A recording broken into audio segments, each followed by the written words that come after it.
Para sa nagtatanong, kabayan, kung paano ko daw ginagawa yung pagkain ni Lola.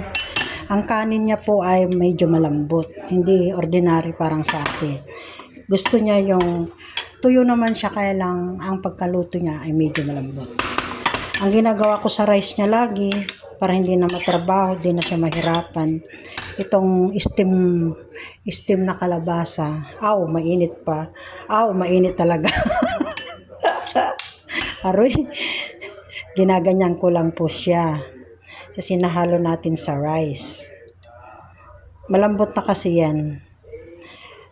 Tips yan sa mga may alaga dito sa Taiwan na matatanda, na hirap ng kumain ng medyo matitigas. Ganito lang po, kahit papano kumakain pa rin sila ng healthy vegetable na to.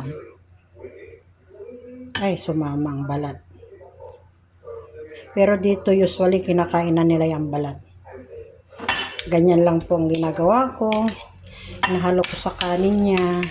Pagkatapos nilalagyan ko lang siya ng shape. Sinishape ko lang siya ng bilog o square. Tapos lalagyan ko siya sa ibabaw ng seaweed flakes. Yung mga ginagamit ko ganito po.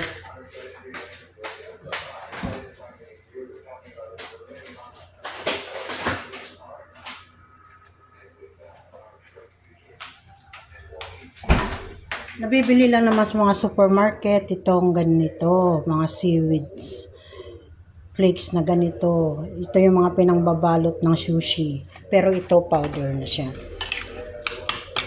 Ganyan.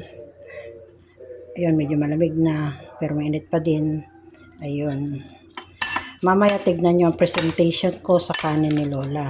Medyo may kaarte-artehan lang tong alaga ko. Gusto niya pag kumakain, maayos yung nakikita niya, maganda yung nakikita niya. Ayan, tapos na po. Ang gagawin natin naman, lagyan natin ng design.